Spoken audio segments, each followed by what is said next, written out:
Hello, welcome everybody to the first episode ever of the Tommy Christie Show.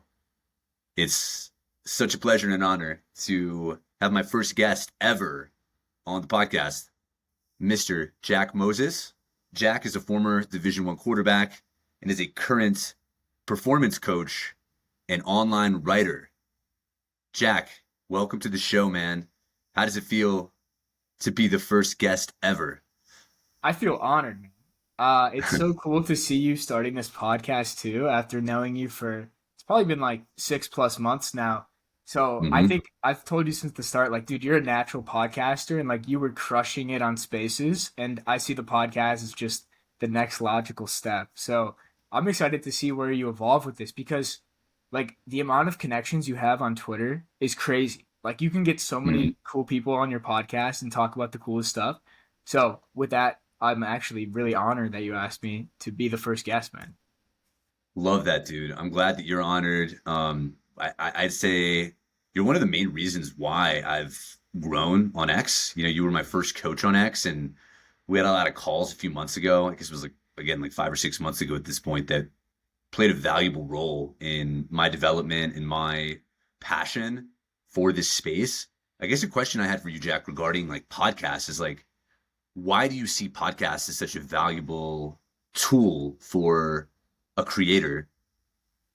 Yeah, it's a good question. And this is something I'm harping on to like anybody who I'm giving advice to.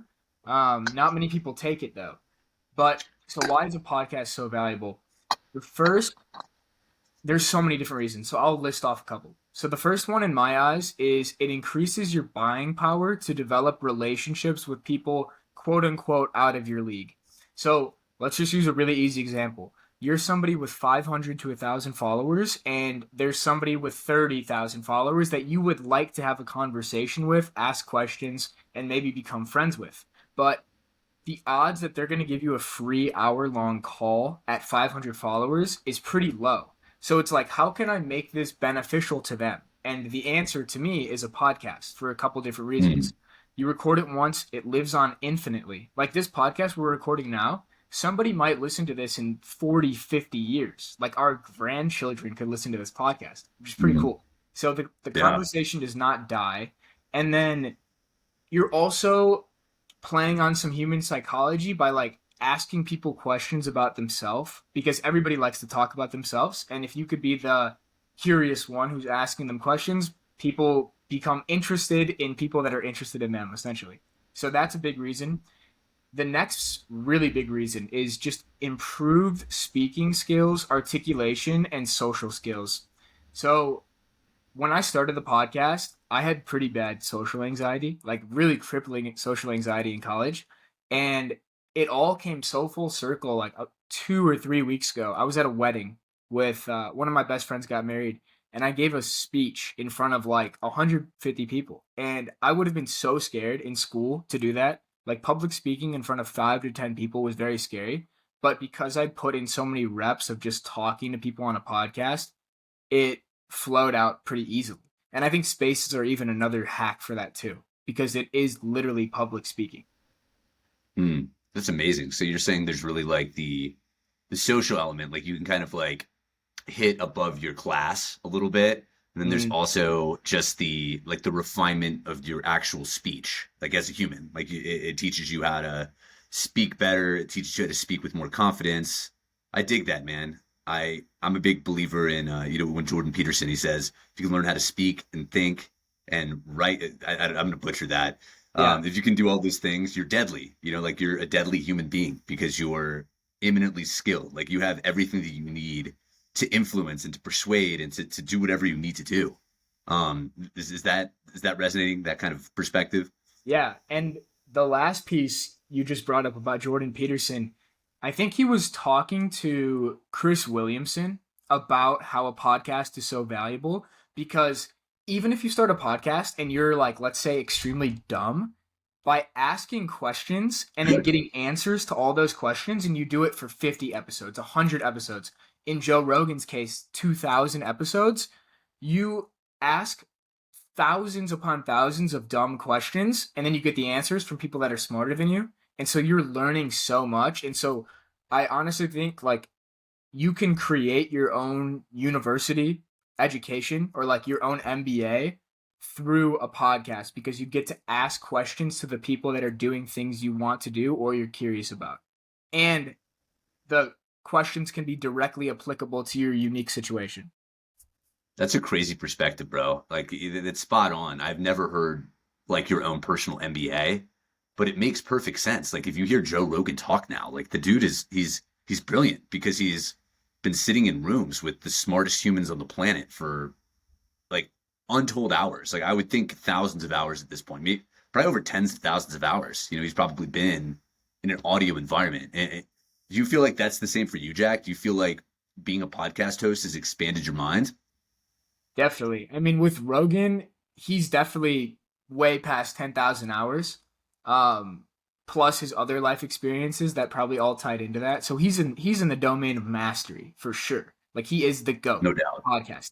Once it's going to be interesting for you too now.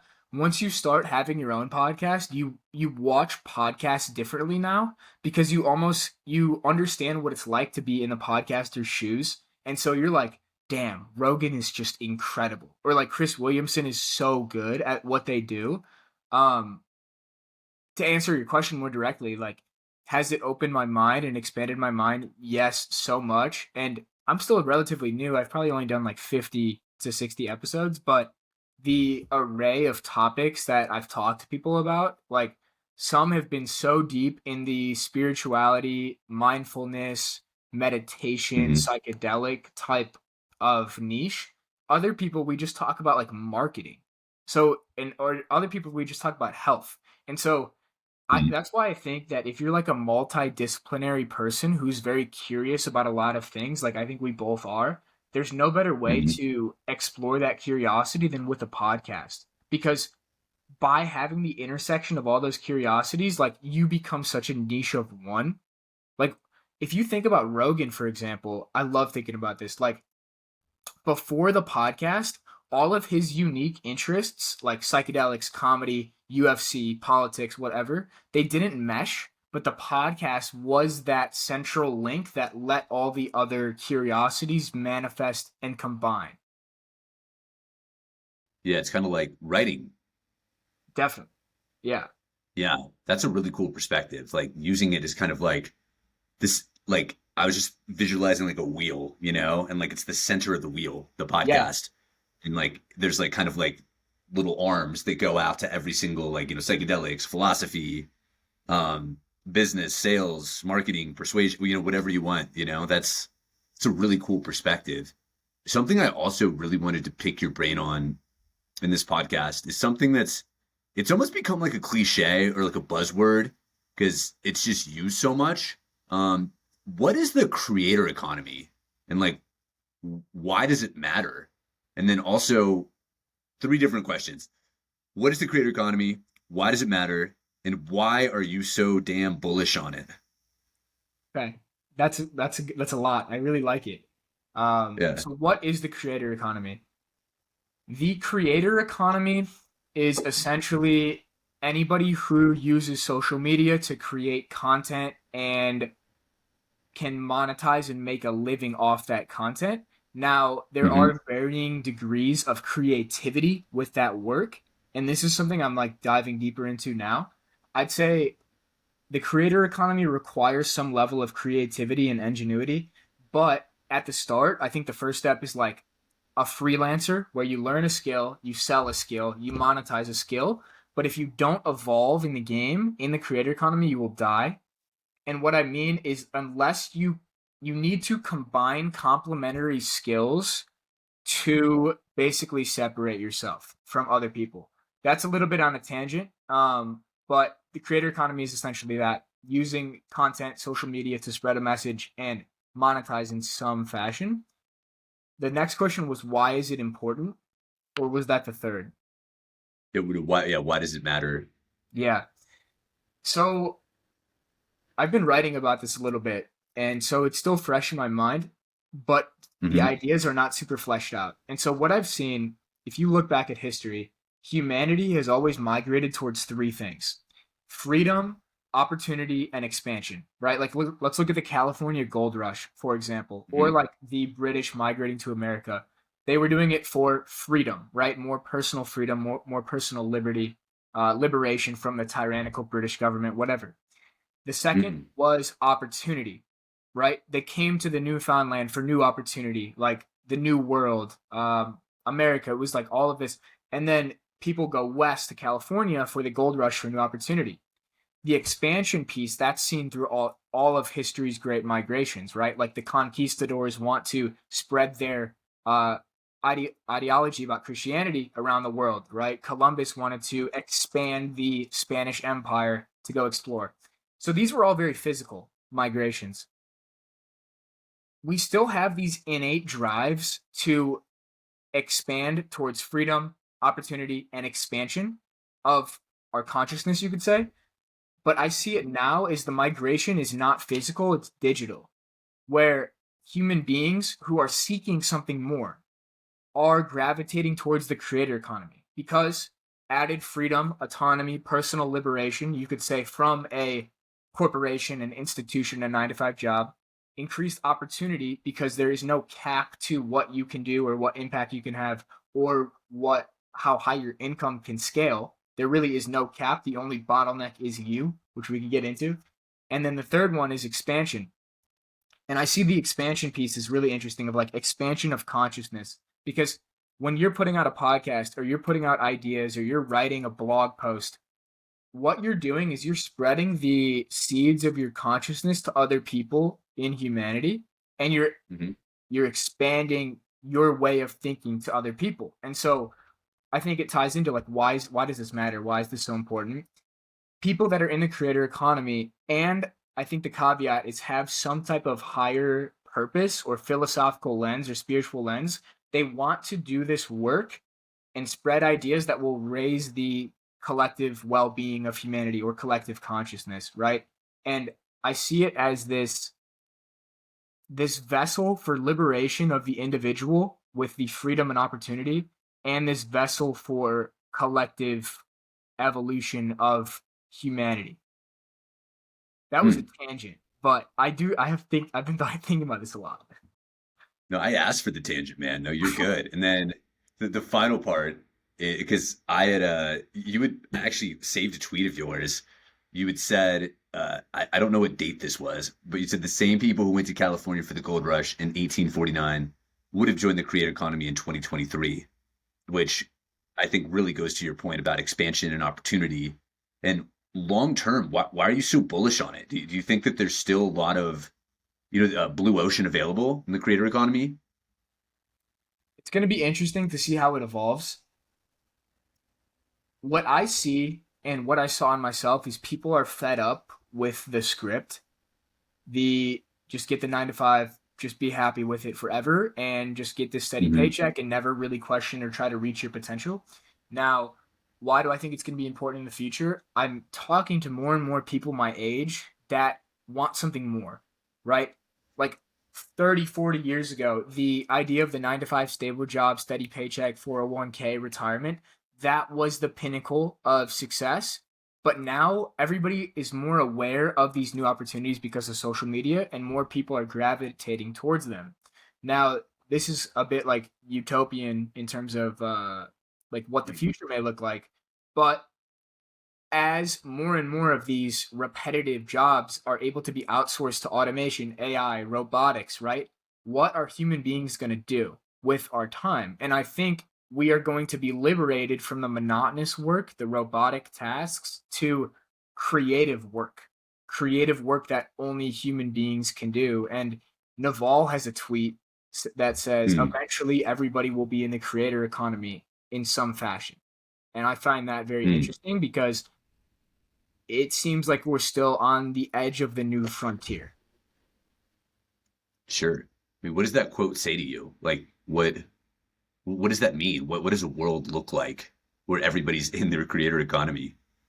Yeah, so I think what would it look like? This might be 50, 100 years, I'm not sure. But Hmm. Yeah. basically and this is all basically stemming from Naval, so I don't want to take credit for Hmm. this thinking, but the idea Sure. is that a job in the future will not be something you have, it will be something you do or complete. And so it may work like a gig economy where think of like an Uber driver right now, right? They are Hmm. not tied to each individual transaction. They get the notification on their phone and there's an opportunity to complete the task. They complete the task Hmm. and they get rewarded for it.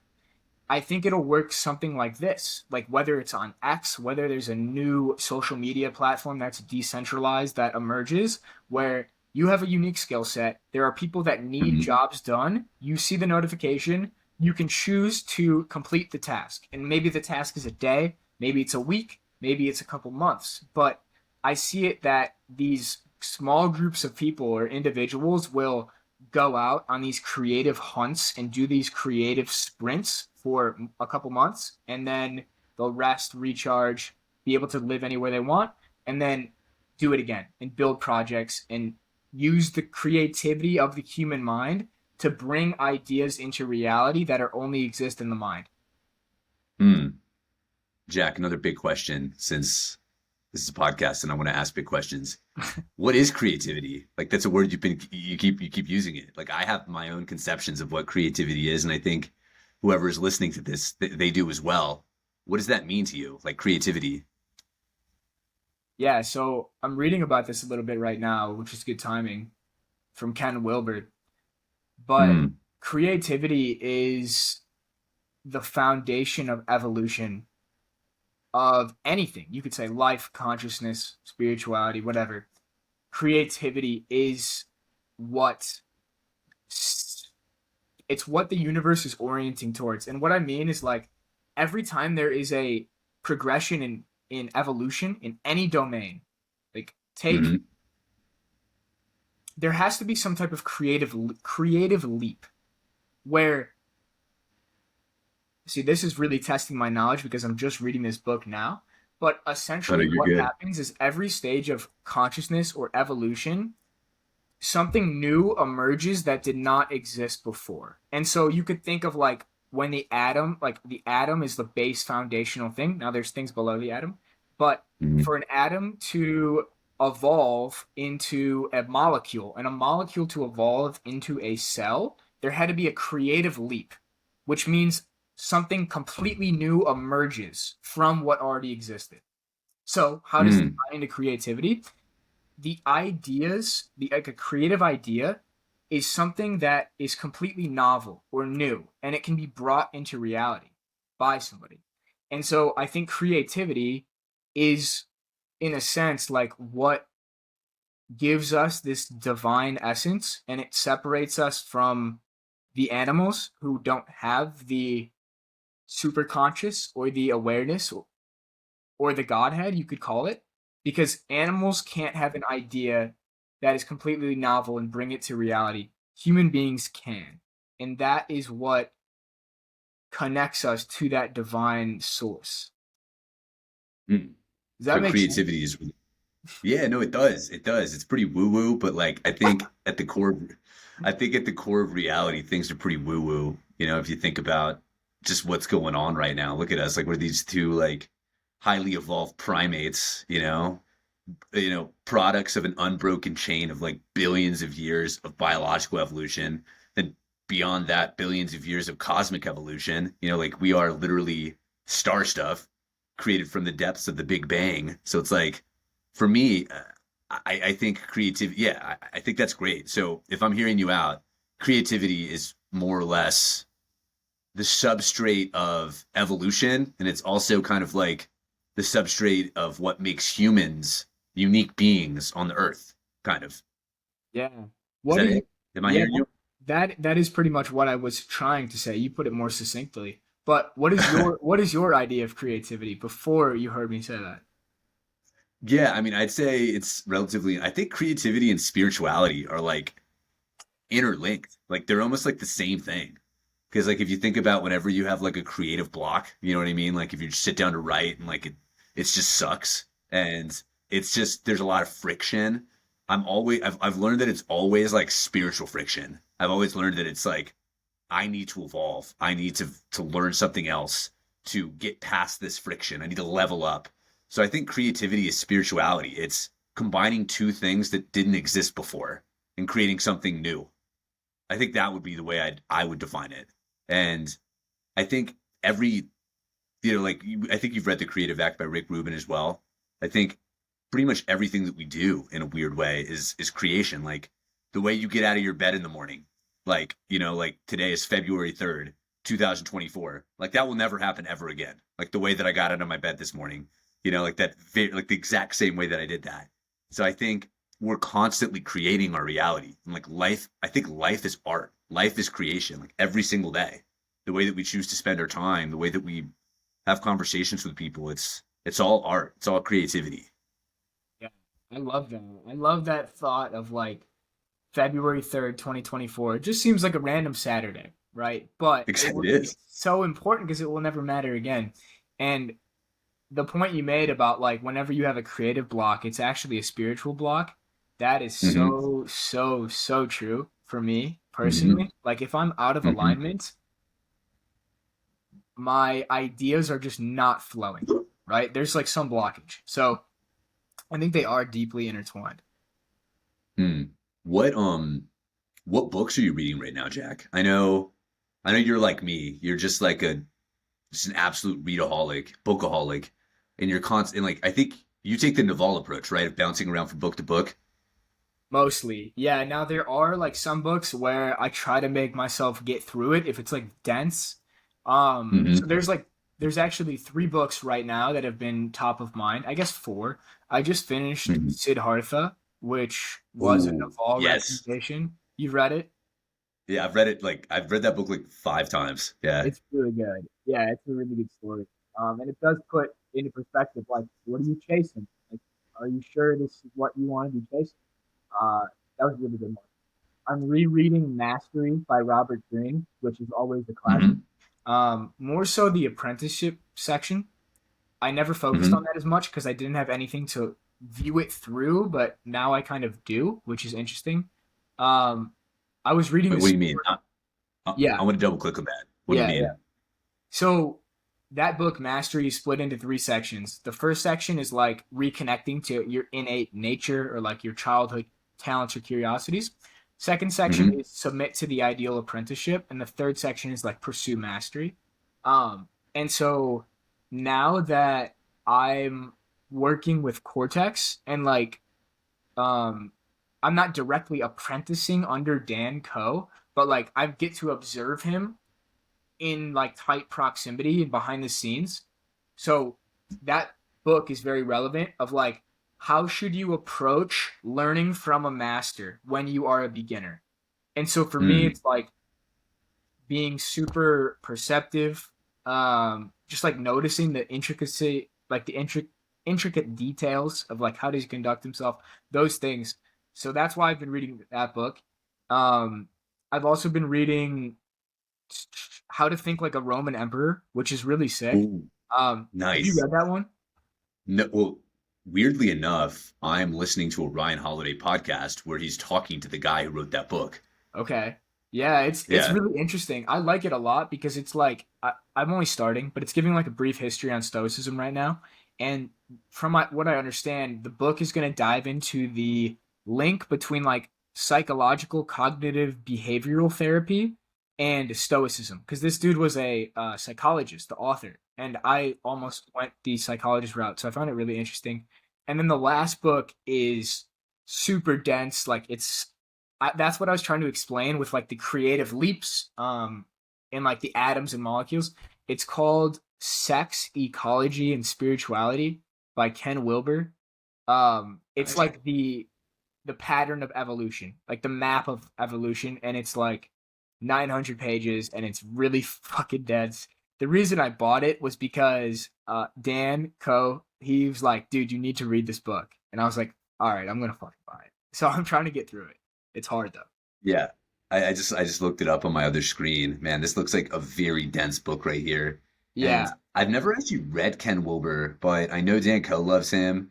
I think like I live in Denver. I think he's actually based out of Boulder too. Mm. I think he lives here in Colorado. What are you getting, if anything, from it? Like tangible, or is it just kind of like sometimes when I read books, it's almost like this osmosis process where like it's nothing like tangible, but like I can still feel some type of transformation happening in my brain. Yeah. What are you taking from it? Is it kind of like that?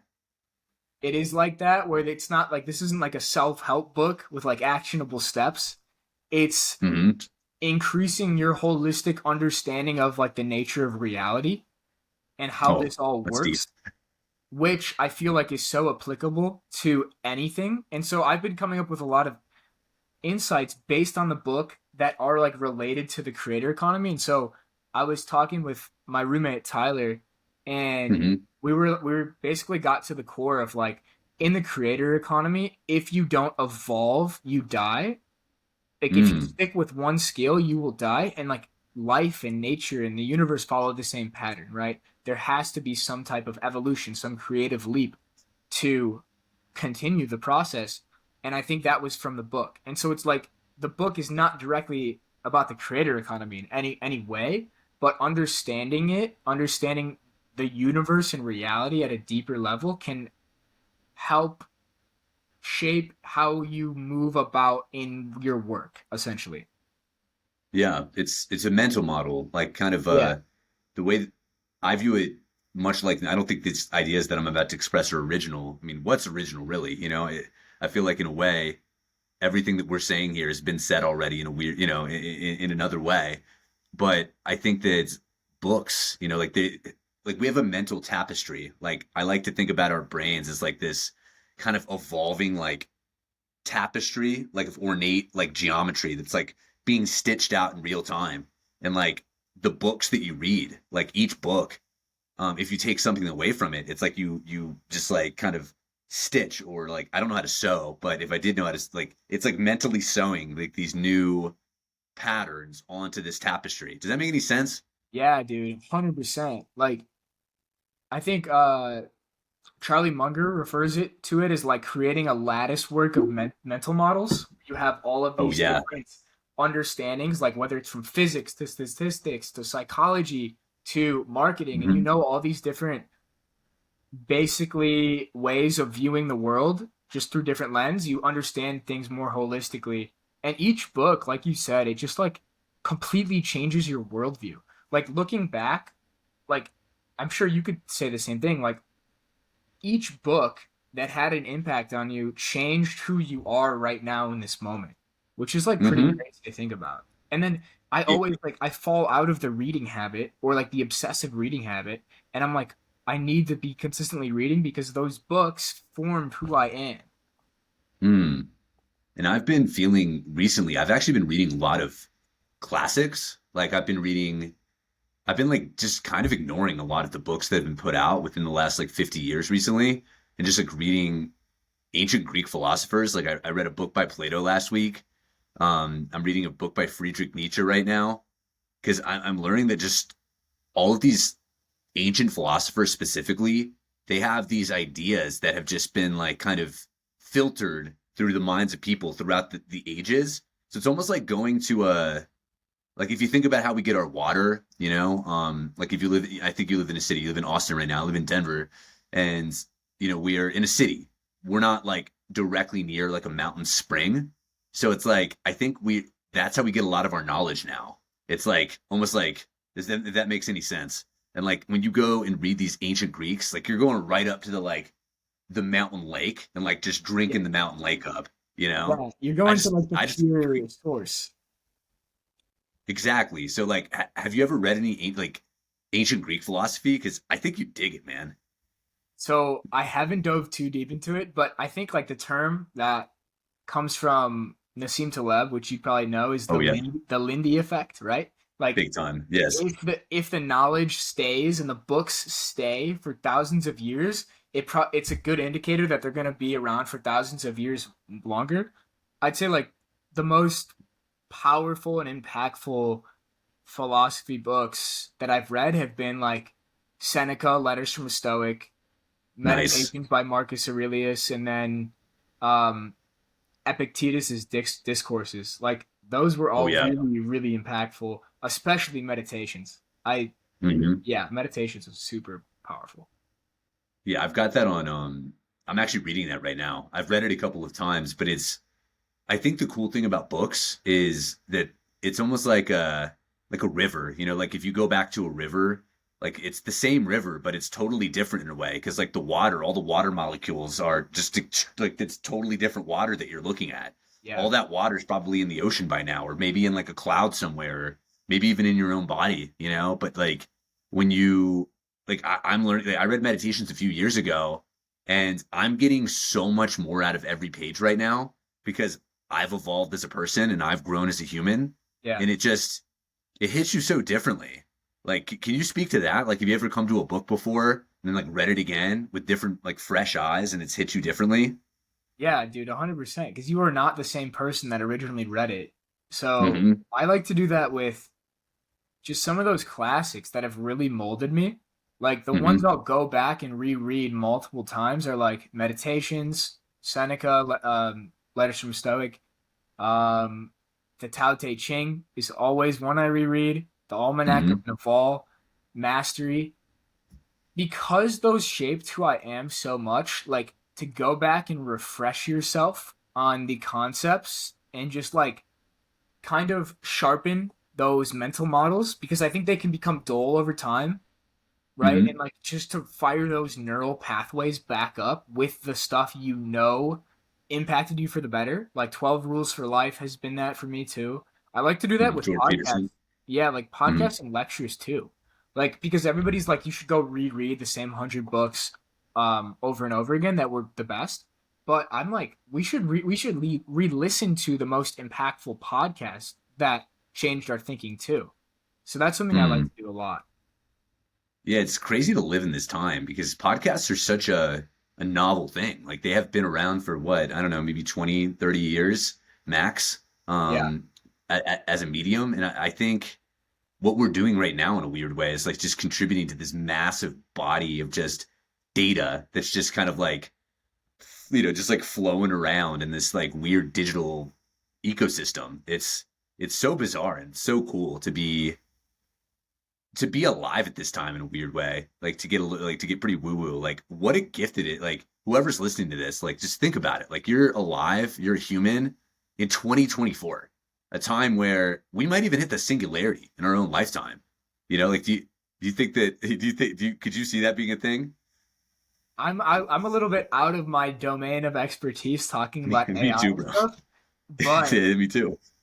it is pretty crazy when you zoom out and you think about like what are the odds that I'm here right now at this time where it's like we're at the beginning of infinity or like this crazy exponential leap in the capabilities of humanity plus with Hmm. the most potential for catastrophic catastrophic destruction.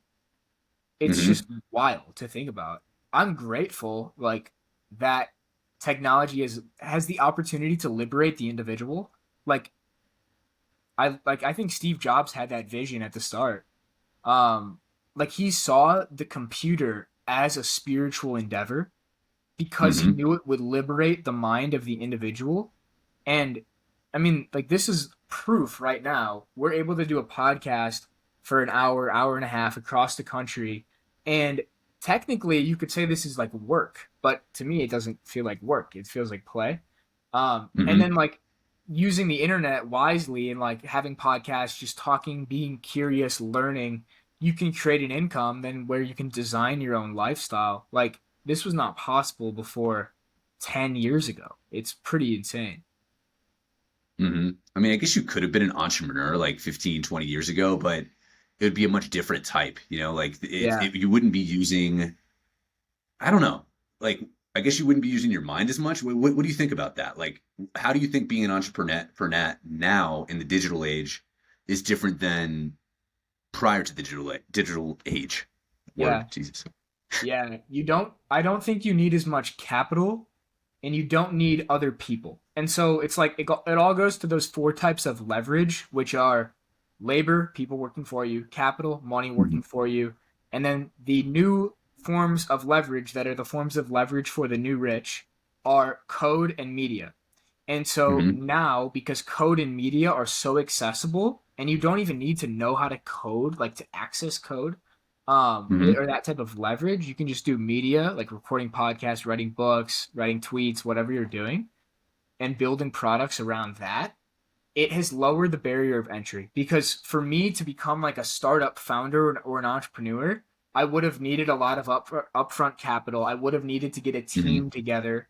But with the creator economy, it allows the individual to create a one person business if they want to around the stuff they're interested in, Hmm. which is So it's a way to like revolutionary. almost direct. Oh, sorry about that, Jack. What were you saying? No, I was just saying it's completely revolutionary. Hmm. Yeah, something just kind of clicked for me right there. So it's almost like a way to directly monetize knowledge itself. Yes, you're monetizing your mind. Hmm. That's fascinating. It's really an incredible time to be alive. And I know somebody that is huge on this is Dan Coe. And I know that he's been like you mentioned him earlier. Like, can you talk to me a little bit about the impact that Dan Coe has had on your life and like as a creator? Because he's been, I mean, I've talked with countless people on Twitter, on X, like literally dozens, and he's been the main impetus for people moving to X.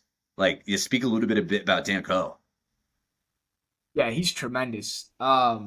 I mean, when I found him, I was in college. I was like, I just turned 21 years old in college, and Hmm. found this dude talking about crazy stuff I've never heard about on the internet. Um, Yeah. at the time, I didn't even know what the word spirituality or philosophy meant, and I didn't even know what marketing or sales or any of that stuff was. And so he was kind of like that red pill for me, finding his stuff to show me Hmm. that there is another way of doing things. And there was a lot of relatability too. I remember just listening to like him and Dickie Bush and him and Dakota just talking about like their lifestyles and that like they didn't really like partying anymore. They liked reading a lot, working out, waking up early, writing, and that was kind of stuff I was already doing. But to see these dudes who were like another big thing was that I was 21 and like I think at the time like Dickie and Dan, Dakota, like they're all like 25 to 27, 28. And that was Hmm. inspiring for me of like okay, I can relate a lot to these dudes. I'm a lot younger than them, but I see myself in them in some ways. And so that was really powerful at the start, and I think a lot of people fall into this trap, like almost everybody, it's just human nature, is like you put people on pedestals too much. Hmm. And then Definitely. you simultaneously you're putting yourself down. And now that like I'm working in more close proximity with Dan and like I met him in Arizona too, like that has finally slipped away of like putting somebody else on a pedestal and realizing like he's just a human being just like us having this conversation who's just figured it out at such a high level and he's been Hmm. doing it for 7 years. But I'm like super grateful for him and his work because without it, I would probably be still a senior in college with like 3 months left and about to go work a finance job. It's a good perspective. It's almost like, yeah, he was like your Morpheus for Yeah. like the you know that movie, right? The Matrix. Oh yeah, of course. Yeah. It's one of my favorite movies of all time because it's like the older I get, the more truth I see in that film. You know, like it almost summarizes everything perfectly. Like everything in this creator economy, everything in life, because like you have the option of taking like the blue pill, which you talk about it a lot in your tweets, and I love it. You know, the blue pill is essentially go to college, get a job, get a 401k, retire, and then die. And the red pill is like it's like this ziggy zaggy path that nobody has any idea what the fuck is gonna happen. You know, if you take the red pill, like you're essentially signing up for this life of just like flux and chaos and change and just like embracing all of that, right? I see it as the more natural path though, because those Mhm. words you just use of flux and change and yeah, like cycles, all that that is the natural state of the universe. And we Mhm. as beings of the universe are meant to live in accordance with the natural laws of the universe. We are not supposed to live in a comfortable, sedated, boxed in state. We're supposed to live on the edge to experience all the different emotions of human emotionality. And as Peterson would say, like go on the adventure of your life because if you have, I think this is the prerequisite for the creator economy, is curiosity and the desire for something more. If you don't have those things, you don't open yourself up to this possibility. But if you're curious and you're open-minded and you desire something more, like you've been working on yourself, you always have been working on yourself, you have some type of self-improvement, personal growth, spiritual lens, the creator economy is the vessel I see to like actualize that potential. Mm. Like the whole kind of building in public idea, right? It's like Yeah, creating and building and just sharing it with other humans you're and building like yourself in using that. public. Yeah. Yeah.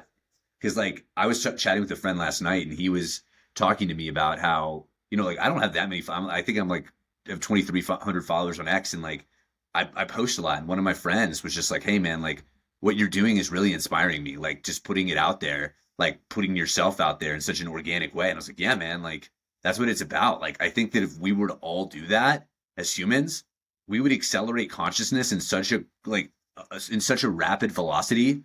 I think that, yeah, I mean, some of your writing, man, actually brought me to the creator economy, if I'm being totally honest, because I remember I was on X and like I had an account with like, I don't know, 100 followers. I was a consumer. I had the account established in like 2012, just to watch sports and like keep up with markets and stuff and the news. And I remember, I don't know why, but I kept on seeing your posts. I think it was because I followed like Dan Cohen, like some people in the creator economy. And like you made one post about like going all out and like moving to Argentina. And I like clicked on your page and I looked, I was like, look at this guy. He's like a 19, 20-year-old guy, just like trying to figure shit out. And like he's got giant balls. Like he's just like going out there and he's just like writing about it. And like part of it triggered me a little bit because I was just like, if he can do it, then I can do it, like, and it was just triggering because I didn't take that risk when I was younger, and it was really cool to see this guy that was just really posting it. So I think when you post your truth online, it empowers a lot of other people to do it too. Yeah. That's powerful. I appreciate you sharing that too. Yeah, I mean it. Hmm. It's all just like you need that touch of awareness, or just you see somebody and you're like, wait, they're doing this? Like, why can't I do this? Right? And Exactly. that's where you need that open-mindedness and curiosity, because if you weren't open-minded, you would have saw that post and be like, fuck that kid. He probably just using his dad's money. Like like Yeah. he's like a trust fund kid or something like that. But because you had the open-mindedness to question it and be like, why can't I do this? It shows you that it actually is possible, which is so powerful. And Yeah. And I think, like, yeah, go ahead. yeah, like just in the creator economy, like the idea that like you can really create your own reality, it's so true. Like the only limits are the extent of your imagination and your Mm. obsession with just continuously doing it every day. Hmm. And continuous growth, I think, is the key. Yeah. Yeah. And I think that we're geared in the same way where it's like, well, I mean, I really think all humans deep down, all life, like you had talked about this earlier to kind of wrap it up to that point about freedom and opportunity. Like if you just like put a plant in a room and you give it ample water and an ample sun, it's going to move towards the light. It's going to like grow and it's going to move in the direction of that sun. But if you were to keep like a beautiful plant and put it in a closet, and like not give it good water and not give it good sun, it's going to just wilt and die. And I think that so many humans right now in our culture, especially in the United States particularly, we're like plants in closets. We don't see the light even. I think does that make sense? Yeah. That analogy? That hits me deep. Like I've actually really felt that. I think it's true. Yeah. And Mhm. the light is interesting. Like that's where the higher purpose has to come in, I think, or just striving for something more. Because was it Nietzsche that said like God is dead? Yeah, yeah. Back in the like 1860s, 1870s, he like called it. I think that's probably true, but I think we are headed towards some type of next evolution. And this is Mm. what Ken Wilber talks about, of like these different theories of thought evolve and then they transcend and include and evolve to something new. And so this is the link. It's like at first we had great chain of being philosophies like the Tao Te Ching, like Eastern philosophy and all that stuff, and even some hints of Christianity. Then once we learned about science and like really got super scientific, we renounced that stuff, right? It was just woo woo. It wasn't based in reality, but the truth is probably somewhere between. And so these two philosophies will have to combine and leap to something new. So it's going to be interesting to see. But to go off that point of like the God is dead point, like most people in America, their gods are their political party or their favorite celebrity or their favorite NFL player, their favorite professional sports team. And so it's like we're outsourcing our sense of meaning and purpose Mm. to these things that are are man-made in a sense and they're not real. But the like the old religions would be you're orienting yourself towards like what you believed God to be. And so I think there's a lot of people now that you could say are quote unquote waking up to this illusion that we're all living in. Mm. Yeah, man. I've even been. I was in a space the other day. It was a Greg Lunt space, and one of the main topics was just like it was God, and it was the role that God played in people's relationships. And I was just starting to think that like, I don't know. I've faced depression and anxiety and like a sense of just like loneliness sometimes living in the culture that we live in. You know, it's like it's inevitable not to feel it. And I think part of it is because we've lost God to some degree. And I'm saying like capital G, you know, OD in the sense that like the traditional religious sense.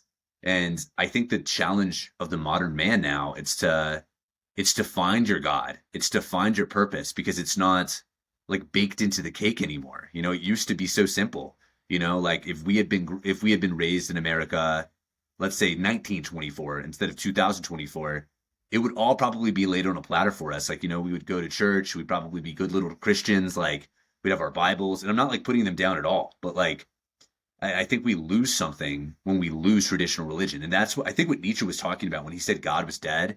He wasn't saying that like spirituality and like the connection to a higher power is dead, but traditional religion is dying and dead. And he predicted essentially what's happening in our culture. He predicted a lot of nihilism and people losing their faith and just, I mean, look at rates of depression and anxiety and suicide in the United States. It's wild when you think about all of the resources we have financially. So yeah, I'd love for you to like, there's a lot of threads there, you know, take that wherever you want to take it. Yeah.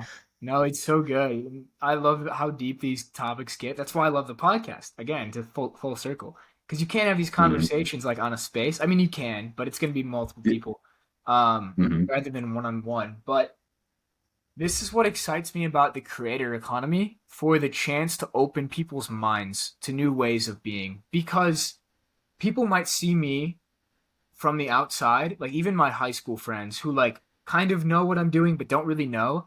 Like, oh, he's just an entrepreneur, he's just making money online, like whatever.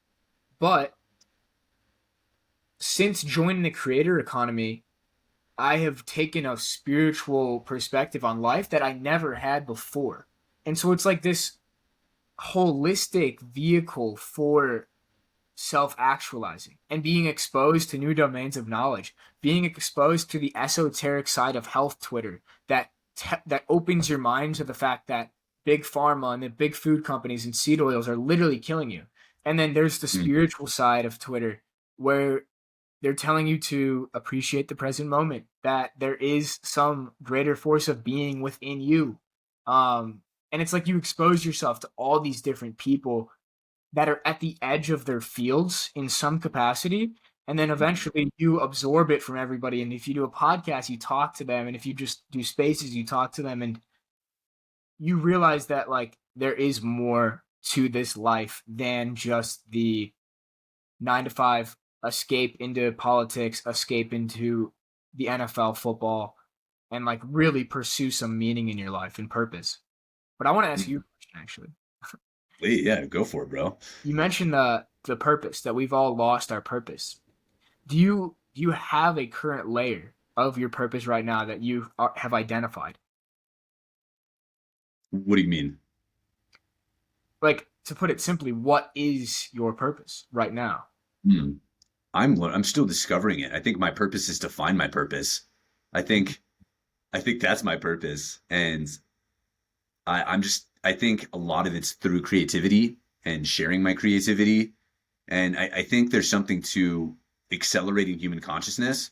Like I really want to be an accelerant for other humans to wake up and to see the beauty that is reality. I think like to use this podcast and my writing and my photography all as kind of like this mission to help wake people up. But in order to do that, I have to wake myself up first, and I'm so prone to like getting in my own way, and like bullshitting myself. It's what is it? There's this Feynman quote. I need to find it. I think Naval talks about it too. It's about fooling yourself. What does he say? Oh, the I wish I easiest was. person to fool is yourself, or something like that. Yeah, yeah, yeah. Okay. He says the first principle is that you must not fool yourself, and you are the easiest person to fool. Oof. So yeah, yeah, it's so good, man. And I'm just like learning in my life that like if I really want to accelerate human consciousness, I need to like stop bullshitting myself and stop fooling myself because I think every battle that we face really is just it's internal, it's like it's just a series of different internal games, like as we level up, we face different like bosses, that like threaten to kill us in quotes, you know what I mean? Yeah. To kill our psychological identity. So yeah, that's how I would respond to that. Right now, I'm still trying to find out what my purpose is. And I think rapid creation, rapid iteration seems like the best possible way to find that.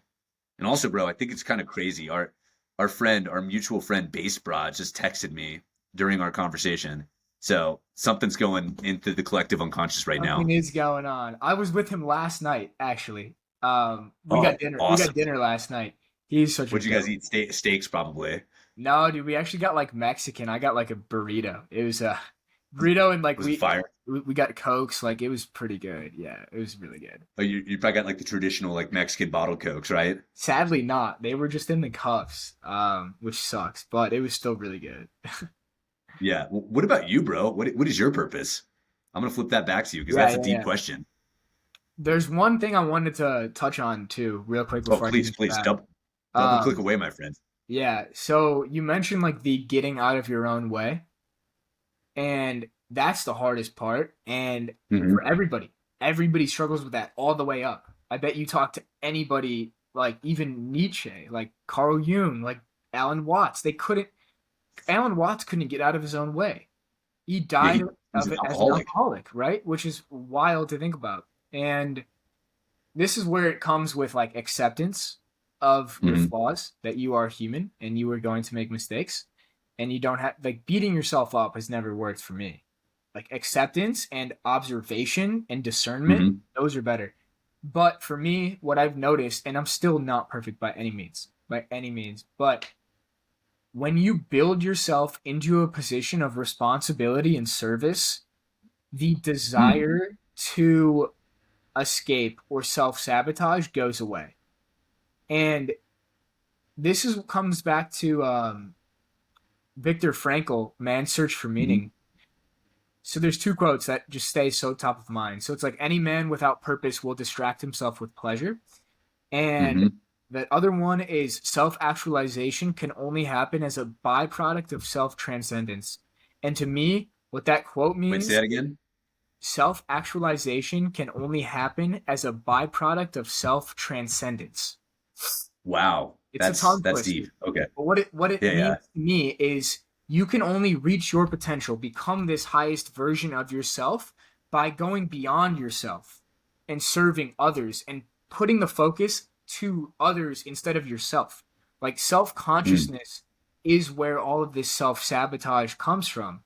But if you focus on service, on purpose, on responsibility, that goes away. And so to answer your question about purpose for me, I think similar to you, it evolves, right? I've wrote about this before where it's like your purpose is like an onion. It unfolds in layers, right? You can only see Mm. the one layer and then you go deeper to the core of the onion.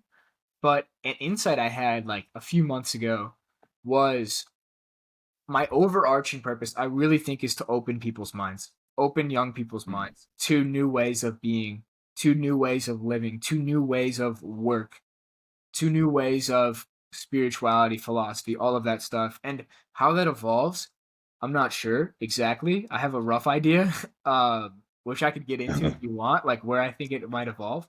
But I think like the main idea is like surrendering to however it's going to evolve, because your preconception of what it should be is kind of your ego. Whereas if you just let things take their course, they will evolve as they're supposed to. So it's like kind of an art of, it's all about getting out of your own way, really, is what it comes to. Yeah. And the best way to get out of your own way in my eyes is by stopping thinking about yourself so much and start serving others in some capacity. Hmm. Do you see creation as like writing and podcasting? Do you see that as a way to serve other people in a way? Definitely. Yeah, definitely. And you could even say building a business is too, because if your lens for like writing a post is to either help your past self or like help somebody else, I think that's a noble pursuit. If your Hmm. purpose for starting a business is to help other people, like for me right now, like what am I doing?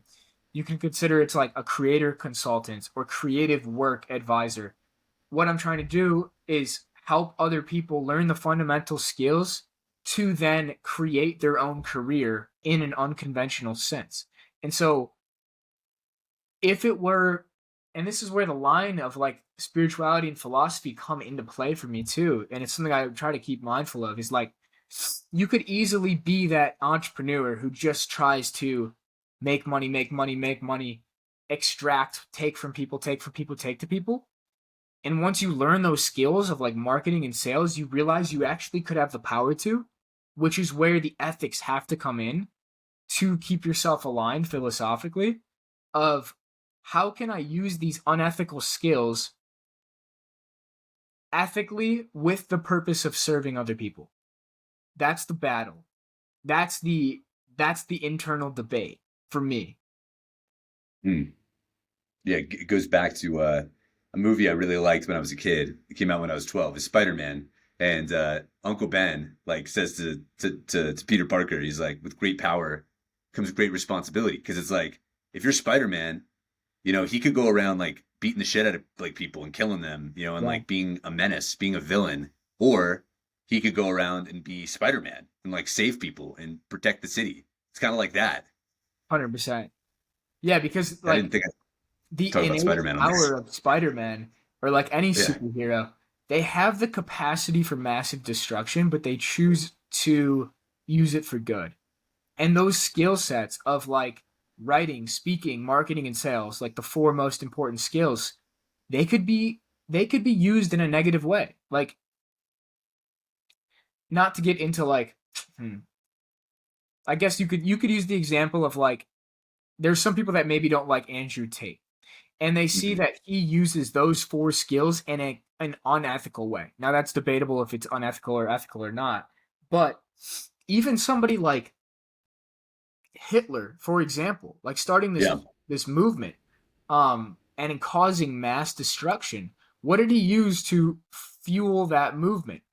He marketed his ideology, he sold Mhm. his ideology, he was a tremendous public speaker, and I don't know if he was much of a writer, but it's like those skills are so powerful. And so by this is the thing that I've learned a lot from Dan Coe too, is like if you're so spiritually enlightened and philosophically aligned, you're doing humanity more of a disservice by not building a business with those skill sets and allowing the people that are like the sleazy salesmen and the unethical businessmen to take over the entire economy, because you have this moral high ground of not wanting to learn marketing and sales. Mm. Really fascinating way to put it. And just like that Hitler point too, it's fat. I think you made an incredible point about that. Like I just read this. I'm reading this book that I think you would love it. It's called Propaganda by Edward Bernays, and he was a propagandist, in the United States back in I guess the 30s and the 40s and the 50s when propaganda really became like a wide scale thing.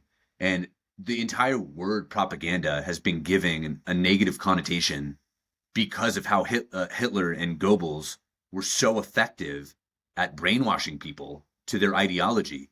But ultimately, something that's hit me is that every creator is a propagandist. Like you're a propagandist, Jack. Like you're putting out propaganda about Yeah. the creator economy, about self-actualization and self-development. It's all about what you want to propagandize. Like you can propagandize any like I hate to see this, man, but I've been seeing some creators on X recently growing really fast, and they say racist things, they say sexist things, and they get a lot of impressions because it evokes a lot of emotion naturally. So of course, these types of things are going to get a lot of clicks and a lot of impressions, but we have to resist that. We have to be moral. We have to, in spite of all the temptation to go down the wrong path, we have to speak our truth and be noble. You know, like Marcus Aurelius, we have to do our best to like Zach Pogreb, right? He's a big Yeah. creator. Yeah. He talks a lot about the combination of an artist, an athlete, and an entrepreneur. I would like I was thinking about that the other day. I like that a lot, but I would also add philosopher in there. Like Yeah. philosopher art, but it's wordy at that point. It's less marketable. But I think it's up to us to really be intentional about all the energy that we put out into this ecosystem. Yeah. I agree. And like you could say everybody's a propagandist, everybody's selling their ideas. Everybody's also a philosopher. And Hmm. of course, to self-label yourself as a philosopher is like pretty egocentric and egotistical, Pretentious, yeah. probably. But in the same way, like I think those people who are putting out racist, sexist things on X trying to like get some quick growth, like they lack a philosophical lens for viewing the world and they fail to see the bigger picture and zoom out and play the long-term game. Because when you Hmm. ground yourself in some type of philosophy, whether it's Stoicism, whether it's Greek philosophy, whether it's spiritual, more spiritual stuff, like you gain that perspective and you see the bigger picture, and then you understand that like those actions of like being sexist and racist, like they just go against the character of the person you want to be. And like what Hmm. I'm learning again, like refreshing, is like the four stoic virtues are so good. It's like it's wisdom, courage, moderation, and justice, or like fairness. And like those people who are putting those posts out, they lack wisdom. They may seem courageous, but I just think they're ignorant. They lack the justice, the equality part of it, because they're putting people down. And what was the fourth one? I don't Temperance. know. Yeah, temperance. The moderation. They want the quick. They are not able to be patient. They need the followers, the likes, the validation now. And so, if you can approach these games from the philosophical lens, that's the life hack, because then you don't need it all now, and like your reputation in the creator economy is so important, because if I see any dude out there or kid put out a racist or sexist thing, I'll never talk to them ever. And like if you're 20 and you're gonna play this game for 50 years, you better think twice about what you're gonna put out, in my opinion, because your reputation, it can be ruined like that, and people will be very short to forgive it if it's borders on unethical or immoral. Mm. Yeah. So something that came up for me when you were saying that is, I really believe I view the internet as an amplifier. It amplifies everything. It amplifies the vibrations that you put out. So it's like I've seen it happen in the creator economy. I've seen people melt down. Like I've been here for about 6 months now, so I'm starting to see the rhythms, of how it works a little bit. And if you say some negative things or say talk negative shit about somebody, it gets around so quickly. And alternatively, if you're a positive person and you're constantly uplifting those around you and being a positive presence, that gets around too. So I think everything gets amplified. It's there's this neuroscientist. His name is Robin Carhart Harris. He works at the University College in London. I'm pretty sure he works on psychedelics, and he calls them non-specific amplifiers, because when you ingest them, they amplify everything non-specifically. Like if you're going into it with negative vibes, it'll amplify that. Positive vibes, it'll amplify that. So this is kind of a wild. tangent I'm going on, but what are your views on psychedelics and how have those? And I wanted to ask you this at some point, and like this is my really weird way of like going there. That was Like, a good what are bridge. your That which? was an incredible bridge, to be honest. Oh, well, thank you. Yeah. I was surprised we hadn't brought it up yet, to be honest. Um, my views on psychedelics. I have to say this every time that I talk about it. Like, disclaimer, like I'm not a registered scientist or medical advisor. Like, do your own research. Go look up your own stuff. Look up Huberman, Tim Ferriss, Paul Stamets, Michael Pollan. Look up those names, not me. What I can say from personal experience is that every time I've had an experience that has been intentionally curated and crafted and done with higher intentions, it's changed my life in so many ways. So I could get into why, but that's my thoughts. Why? Um, I guess I'll go into like the first time, which was probably the most important.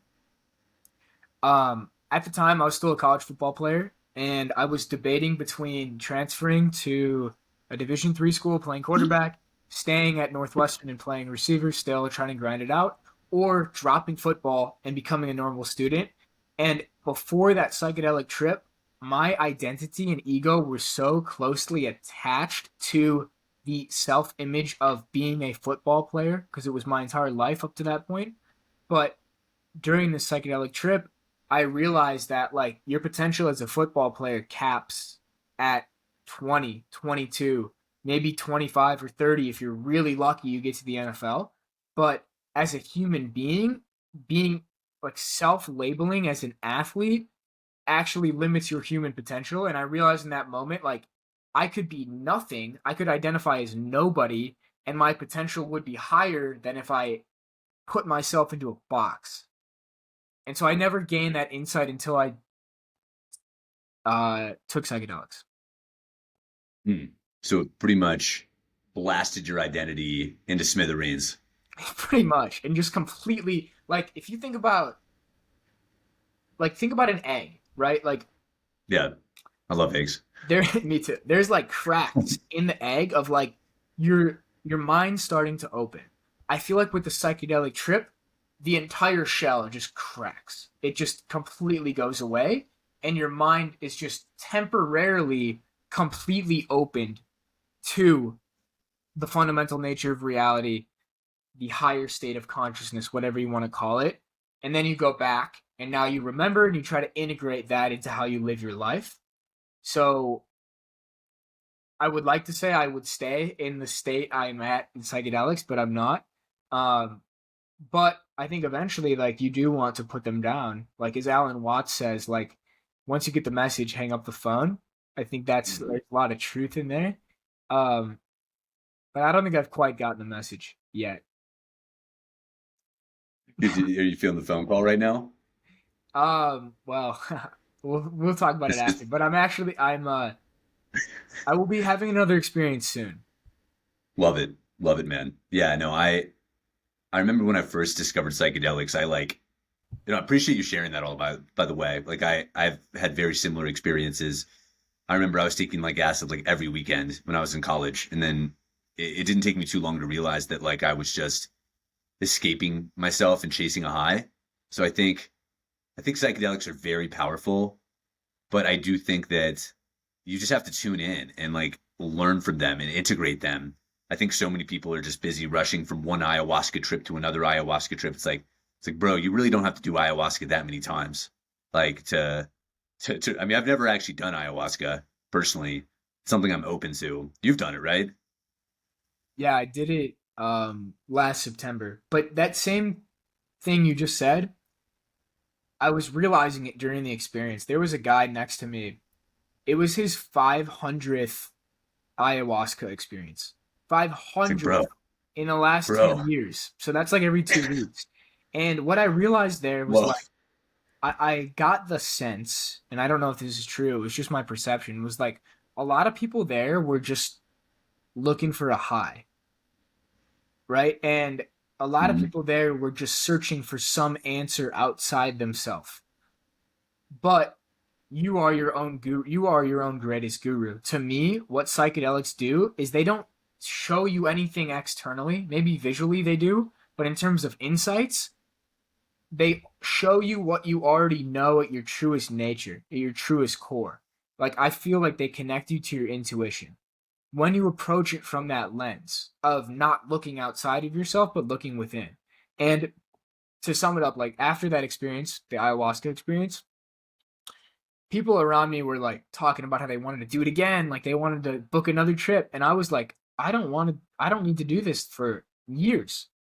I got what I needed. Now it's just like, let's just apply it. Hmm. Yeah, I mean, last time I took mushrooms, actually, it was about like maybe 9 months ago. I haven't done psychedelics since. The main thing was like I got a download. Like the mushrooms pretty much spoke to me as like you don't need to do these right now. Like everything you need is within you. Yeah. And it told me that I need to sit in silence more, and I just need to just sit with myself more. That's exactly what the mushrooms told me, and I haven't taken them since. And like I'm actually going up to the mountains with some friends next weekend, and they're planning on taking mushrooms, and I don't even want to. Like I told them I'll be like, yeah, like y'all can take them. I'll just watch you and make sure you don't do anything stupid. Um, but yeah, like I'm with you, man. I think a lot of psychedelic use is pure cope. I think a lot of people just use it to feel like they're doing work without actually doing any work. Especially if they've taken them before. But for me, it was a huge uh, gateway drug to spirituality because I didn't really meditate before I did mushrooms. I didn't really have any sense of like I started reading Ram Dass and Alan Watts after I took psychedelics because I didn't really understand what they were talking about before. Uh-huh. Yes, because they're speaking from that different plane. They're speaking from Hmm. that astral plane of consciousness, especially Ram Dass. I love Ram Dass. He's like my guru. Like if anybody, it's Ram Dass. But they used to do LSD together. Did you ever read Hmm. Ram Dass's autobiography? No, no, but I sounds like a hell of a read. Dude, I think I it's own it on so my sick. Kindle. It's so good. But basically, It's called Being he Ram would Dass. yeah, being Ram Dass. He would go to San Francisco in the 1960s with Timothy Leary, and they Yeah. would do LSD with Alan Watts and just sit around and like philosophize. Like imagine being like a fly on the wall during that conversation. Those would be like the best podcasts. If they had like recorded it, if they had like equipment, like those would be, well, I mean, who knows? They might not have made any sense at all. It might have Think just been about like, yeah, man. Well, Jack, I've thoroughly enjoyed this chat. I think this is a good time to cut it, man. Um, any closing remarks for those in attendance today? if you're still listening to the end, thank you. Two closing remarks. First, Tommy, you're really good at this, dude. I like your depth of knowledge in all these different fields, like books, podcasts, philosophy, psychedelics, spirituality, like creator economy. It's this is how it comes together. I feel like with the podcast. So I'm excited to see you keep doing this. Um, the next piece would be like to the audience, thanks for listening. And the one maxim that I just repeat to myself, like that kind of fits in the theme with this whole conversation, is just two words. It's just trust yourself. Like trust Hmm, your intuition. You are capable of more than what you think, and you have the power to create your life if you truly believe in yourself and trust yourself. So that's all I have to say on that. that's a banger, bro. I love that. Trust yourself. Such good advice, man. I love all of you guys. Thank you for listening to the podcast if you made it this far, and there'll be many more. Much love. Thank you, bro.